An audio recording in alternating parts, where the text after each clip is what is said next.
The morning sun cast long shadows across the dusty checkpoint between two war-torn countries. 8-year-old Miguel clutched his grandmother's weathered hand as they approached the heavily armed border guards. His small backpack contained everything he owned in the world: a torn teddy bear, a photograph of his parents, and a piece of bread wrapped in cloth. The checkpoint buzzed with tension. Families waited in long lines, their faces etched with worry and exhaustion. Many had been traveling for weeks, fleeing violence that had torn their homeland apart. Children cried softly while parents whispered prayers under their breath. Guard Captain Rodriguez stood at his post, rifle slung across his shoulder, watching the endless stream of refugees. At 25, he had seen too much suffering for his young age. The government had given strict orders: no one crosses without proper documentation. But looking at these desperate families broke something inside him every day. Miguel's grandmother, Elena, had been walking for 3 days straight. Her grandson's parents had been killed in a bombing, and she was his only hope for survival. They had no papers, no money, nothing but the clothes on their backs and each other. As they moved closer to the front of the line, Miguel noticed something that made his heart race. One of the guards wore a small silver cross pendant that caught the sunlight. It was exactly like the one his father used to wear before he died. His father had told him stories about good people who helped others even when it was dangerous. The boy studied the guard's face carefully. Unlike the others who looked stern and intimidating, this man's eyes held sadness and compassion. Miguel had learned to read people quickly during these dangerous months of running and hiding. Elena squeezed Miguel's hand tighter as they approached Captain Rodriguez. She had no plan, no story prepared. All she could do was trust in God's mercy and hope this man would see the desperation in their situation. The captain looked down at the elderly woman and the small boy. Something about the child's intelligent eyes reminded him of his own nephew back home. For a moment, the official barriers seemed to fade away, and he saw only a grandmother trying to save her grandson's life. Other refugees watched nervously as the interaction began. Everyone knew that a single guard's decision could mean the difference between safety and being sent back to almost certain death. The weight of that responsibility pressed heavily on Rodriguez's shoulders. Miguel felt his grandmother's hand trembling. He knew she was scared, but he also sensed something else in the air, an opportunity that might never come again. His young mind began forming a desperate plan that could either save them or doom them both. Captain Rodriguez looked down at Elena's weathered documents. The papers were old, water-stained, and clearly insufficient for legal crossing. His training told him to turn them away immediately, but something made him pause. The little boy was staring at him with an intensity that seemed unusual for a child his age. Miguel had been studying the guard's uniform and noticed something that made his pulse quicken. Sewn discreetly into the captain's collar was a tiny symbol: 3 interlocking circles. His father had drawn this exact symbol in the dirt just days before he died, telling Miguel it was a secret sign used by people who helped families escape danger. The boy's mind raced back to his father's final words. "If you ever see this sign, Miguel, it means you've found someone who will help. But you must show them you understand." His father had taught him a special hand gesture that went with the symbol, a way to identify himself to these underground helpers. Elena began explaining their situation in broken, desperate words. Her husband had been a teacher who spoke out against the violence. After he was murdered, she and Miguel became targets. Their village was destroyed, and they had nowhere left to turn. Captain Rodriguez listened, his face carefully neutral, but his heart was breaking. He had joined this underground network 6 months ago after witnessing too many innocent deaths. The 3 circles on his collar were indeed a secret symbol, though he never expected a child to recognize it. Miguel watched the captain's reactions carefully. When the guard's hand unconsciously touched the symbol on his collar, the boy knew his suspicions were correct. This man was part of the network his father had told him about. The line behind them was growing restless. Other guards were watching the interaction with growing suspicion. Captain Rodriguez knew he had to make a decision quickly, but helping them without proper authorization would end his career and possibly his life. Miguel tugged on his grandmother's dress and whispered something in her ear. Elena looked confused but nodded. She understood that her grandson had inherited his father's intelligence and ability to read dangerous situations. The boy stepped forward slightly, his small hands moving in what appeared to be a nervous gesture, but Rodriguez's breath caught in his throat. The child was making the exact hand signal used by the resistance network. Fingers, positioned in a specific pattern that only members would know. Miguel held the captain's gaze steadily as he completed the secret sign. It was a desperate gamble, but his father's training had taught him that sometimes survival required taking enormous risks. The guard's eyes widened almost imperceptibly. This child knew things that should have been impossible for him to know. Someone in the network had taught him these signals, which meant his family had been part of the underground movement. Rodriguez glanced around quickly to ensure no other guards were watching closely. His mind was already forming a plan, but it would require perfect timing and tremendous courage from all of them. The next few minutes would determine whether this grandmother and grandson lived or died. Captain Rodriguez's mind flashed back to 3 months earlier, when he first joined the underground network. He had been recruited by Father Martinez, a priest who ran a secret operation helping families escape the violence. The network used coded symbols and hand signals to identify safe contacts across the dangerous border region. The training had been intense and dangerous. Rodriguez learned that the 3 interlocking circles represented unity, protection, and hope. Members wore the symbol discreetly and watched for specific hand signals from people seeking help. The hand gesture Miguel had just made was known only to network families and their contacts. Now, seeing this small boy make the sign perfectly, Rodriguez realized the child's father must have been a network member. This explained how they knew the signals and why they were being hunted. The government had been cracking down hard on anyone associated with the resistance movement. Miguel's father, Carlos, had indeed been a key figure in the network. As a teacher, he had access to many families and could identify those in danger. He had helped dozens of people escape before his cover was blown. Before his death, he had made sure Miguel memorized the signals, knowing this knowledge might one day save his son's life. Elena watched nervously as her grandson communicated with the guard through these mysterious gestures. She didn't fully understand what was happening, but she could see that something had changed in the captain's demeanor. His rigid military stance had softened slightly. Rodriguez faced an impossible decision. His orders were clear: no unauthorized crossings. But his conscience and his oath to the network demanded he help this family. Other guards were beginning to notice the delay, and he could feel their suspicious gazes. The captain made a subtle hand gesture in response to Miguel's signal. It was a sign meaning, "Wait for my signal." The boy's eyes lit up with understanding and relief. They had found their guardian angel, but the danger was far from over. Sergeant Vargas, Rodriguez's second-in-command, approached with a frown. "Captain, is there a problem with these documents?" His voice carried suspicion and impatience. Vargas was known for his strict adherence to regulations and his distrust of refugees. Rodriguez's heart pounded as he realized they were running out of time. He needed to create a distraction and get Elena and Miguel away from the main checkpoint. The network had contingency plans for situations like this, but executing them required split-second timing.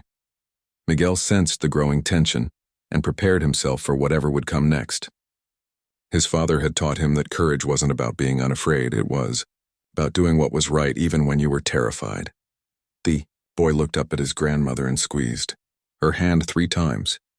Another signal his father had taught him, meaning be ready to run.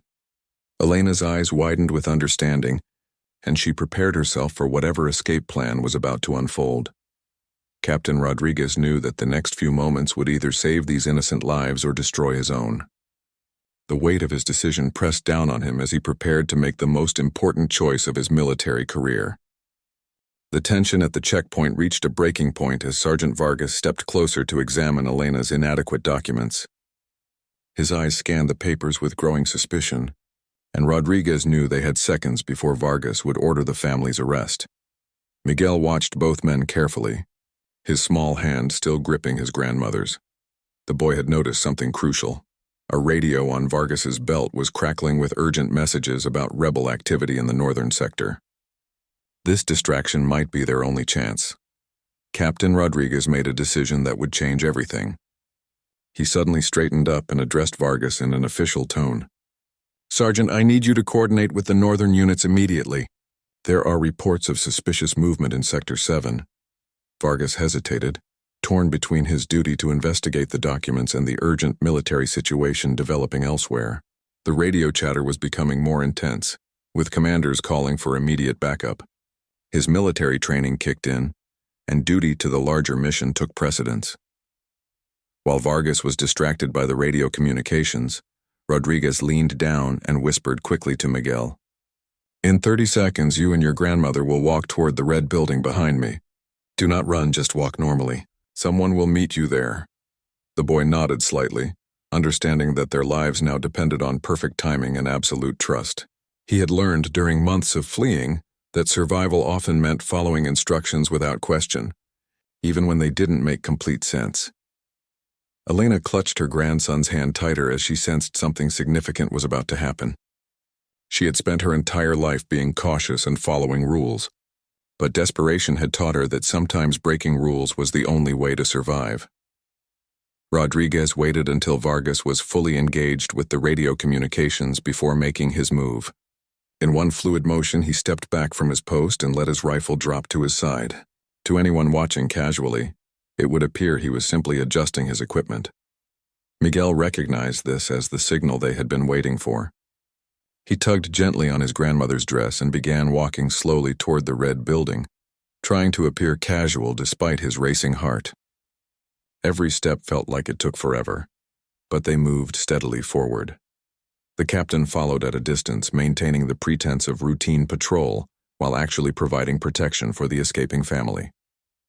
His career and possibly his life were now on the line, but seeing the hope in the child's eyes made every risk worthwhile. Other refugees in line watched with a mixture of confusion and envy, as Elena and Miguel seemed to be getting special treatment. Some began to murmur among themselves, wondering why this family was being allowed to move freely when others waited in endless lines. As they approached the red building, a woman emerged from the shadows. She was Maria Santos, another network member who ran a safe house for refugees. Her appearance at exactly the right moment confirmed that Rodriguez had successfully activated the escape protocol. Miguel felt a surge of hope as they neared safety, but he also knew their ordeal was far from over. Getting past the checkpoint was only the first step in a dangerous journey that would test every lesson his father had taught him about survival and courage.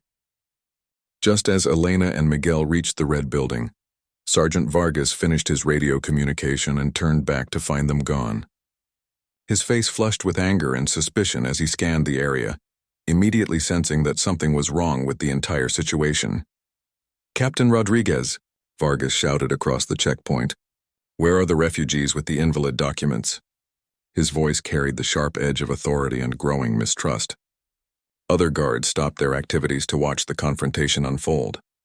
Rodriguez felt his heart sink as he realized their escape had been discovered too quickly. He had hoped for at least 10 more minutes before anyone noticed the family's absence. Now he faced the terrible choice between maintaining his cover or openly defying his commanding officer. Miguel and Elena had just entered the red building when they heard Vargas's angry shouts behind them. Maria Santos quickly ushered them through a hidden door that led to an underground tunnel system. The network had spent years preparing these escape routes for exactly this type of emergency. "We have to move fast," Maria whispered urgently as she led them into the narrow tunnel. "They'll search this building within minutes, and our only advantage is the head start you've given us." The tunnel was dark and cramped, forcing them to crawl on their hands and knees. Back at the checkpoint, Vargas was questioning other guards about the missing family. His suspicion of Rodriguez was growing stronger by the minute, especially when he noticed the captain's reluctance to organize an immediate search. Years of military experience had taught Vargas to recognize when someone was hiding something. Rodriguez knew his time was running out. He could either abandon Elena and Miguel to save himself, or commit fully to helping them escape. The memory of Miguel's brave signal and the trust in the boy's eyes made the decision for him. "I'll check the administrative building," Rodriguez told Vargas, hoping to buy more time for the family's escape. They might have gone there seeking proper documentation. It was a weak excuse, but it might create enough confusion to help. Underground, Miguel was proving to be remarkably resilient for an 8-year-old. He crawled through the dark tunnel without complaint, focused entirely on following Maria's whispered instructions. His father's training in staying calm during danger was serving him well in this terrifying situation. Elena struggled more with the physical demands of crawling through the narrow space, but her determination to save her grandson gave her strength she didn't know she possessed. Every scrape against the rough tunnel walls reminded her of how far they had come and how much further they still had to go. Above them, they could hear the sounds of boots running and voices shouting orders. Vargas had organized a full search of the area, and it was only a matter of time before they discovered the tunnel entrance. The network's security depended on speed and secrecy, both of which were now compromised. Maria led them to a junction where the tunnel split in 3 directions. She paused to listen carefully to the sounds above, trying to determine which route would be safest. Every decision now carried life or death consequences for all of them. Miguel looked back toward the way they had come, thinking about Captain Rodriguez and wondering if the brave guard would be able to escape the consequences of helping them. The boy was learning harsh lessons about the cost of doing the right thing in a world filled with violence and hatred. Captain Rodriguez's deception was unraveling rapidly as Sergeant Vargas discovered inconsistencies in his story. Other guards reported seeing the captain behaving strangely during the refugee processing, and Vargas's military instincts told him that Rodriguez was involved in the family's disappearance. "Captain, I need you to explain exactly what happened with those refugees," Vargas demanded, his hand resting on his sidearm. The confrontation was attracting attention from other military personnel, and Rodriguez knew his options were disappearing quickly. In the underground tunnel, Maria had made a crucial decision about their escape route. She chose the path leading toward the old church, where Father Martinez maintained another safe house. The tunnel was longer, but would emerge in a location less likely to be searched immediately. Miguel was exhausting quickly, despite his determination. The stress of the escape, combined with days of poor nutrition and little sleep, was taking its toll on his small body. Elena noticed her grandson struggling and whispered encouragement while fighting her own fatigue. Above ground, the search was intensifying. Vargas had discovered the hidden entrance to the tunnel system and was preparing to send soldiers underground. Rodriguez realized that his cover was completely blown and that continuing the deception would only make things worse for everyone. In a moment that would define his character forever, Captain Rodriguez made the ultimate sacrifice. He looked Vargas directly in the eyes and said, "I helped them escape because it was the right thing to do. They were innocent people fleeing violence, and I couldn't stand by and watch them be sent back to die." The confession sent shockwaves through the assembled guards. Some looked at Rodriguez with respect for his honesty and courage, while others saw him as a traitor who had violated his oath. Vargas was stunned by the open admission, but quickly moved to arrest his former. Captain Rodriguez's confession served its intended purpose. It focused all attention on him and away from the ongoing search for the family. While guards dealt with the shocking revelation that one of their own had betrayed military orders, precious minutes passed that allowed Elena and Miguel to get further away. Maria heard the commotion above and realized what had happened. "The captain has sacrificed himself to give us more time," she told Elena and Miguel as they reached another junction. "We cannot let his courage be wasted. We must move faster now." Miguel felt tears forming in his eyes as he understood what Captain Rodriguez had done for them. The brave guard had thrown away his career and his freedom to save a grandmother and her grandson he had never met before. It was the kind of selfless heroism his father had told him about, but which seemed impossible to believe until now. Elena offered a silent prayer for the captain as they continued crawling through the tunnel. She had lived long enough to recognize true goodness when she saw it, and Rodriguez's sacrifice reminded her that there were still decent people in a world that seemed filled with cruelty. The tunnel finally began to slope upward, indicating they were approaching their destination. Maria warned them that the next few minutes would be the most dangerous, as they would need to emerge from underground and cross open ground to reach the church. As they prepared for this final dash to safety, Miguel silently promised himself that someday he would find a way to repay Captain Rodriguez's sacrifice. The boy was learning that freedom came at a terrible price, paid by brave people who chose to do what was right regardless of the consequences. 6 months later, Miguel stood in the courtyard of a school in the neighboring country watching other children play during recess. He and Elena had successfully made it across the border and were now living in a refugee settlement where he was learning to read and write in a new language. The journey to safety had taken 3 more days after their escape from the tunnel. Father Martinez had arranged for them to travel hidden in a supply truck that crossed the border at an isolated checkpoint. Throughout the terrifying trip, Miguel had thought constantly about Captain Rodriguez and wondered what had happened to the brave. Guard Elena had found work in the settlement helping other refugee families navigate the complex process of asylum applications. Her years of experience and natural wisdom made her a valuable resource for people who arrived with nothing but hope and determination to start over. Miguel excelled in his new school, despite the language barriers. His teachers noted his unusual maturity and his remarkable ability to help other refugee children adjust to their new environment. The boy seemed to possess an understanding of human nature that was far beyond his years. One afternoon, Miguel received news that would change his understanding of sacrifice and heroism. A refugee aid worker brought word that Captain Rodriguez had been court-martialed and imprisoned for his actions at the checkpoint. However, the network had managed to smuggle letters out of the military prison. The letter Rodriguez had written was brief but powerful. "Miguel, I hope you are safe and learning much in school. What I did was not a sacrifice. It was an honor to help your family escape. Your father would be proud of the courage you showed that day. Study hard and remember that doing the right thing is always worth the cost." Elena read the letter aloud to Miguel, and both of them wept for the good man who had saved their lives. The boy carefully folded the letter and placed it next to the photograph of his parents, creating a small shrine to the heroes who had shaped his young life. As months passed, Miguel began writing his own letters, not to send, but to record his memories and feelings about everything that had happened. His teachers encouraged this writing, recognizing it as both therapy and natural talent for storytelling. Miguel's essays about his experiences began to attract attention from human rights organizations.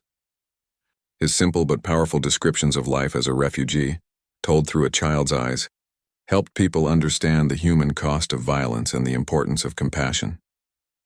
On the first anniversary of their escape, Miguel and Elena visited a memorial service for refugees who had died trying to reach safety. As they placed flowers and said prayers, Miguel made a promise that he would dedicate his life to helping other families facing the same dangers they had survived. Years later, Miguel would become a human rights lawyer specializing in refugee protection. He never forgot the lesson he learned from Captain Rodriguez, that true heroism isn't about being fearless, but about choosing to do what's right even when you're afraid. Elena lived to see her grandson graduate from law school with highest honors. In his graduation speech, Miguel spoke about a brave guard who had thrown down his gun and run toward danger to save 2 strangers. The audience was moved to tears by the story of sacrifice and the reminder that individual acts of courage can change the world. Miguel's first legal case involved defending a young guard who had helped refugee families, inspired by stories he had heard about Captain Rodriguez. The cycle of compassion and courage continued, proving that heroism is not a single act but a legacy that inspires others to choose love over fear, hope over despair,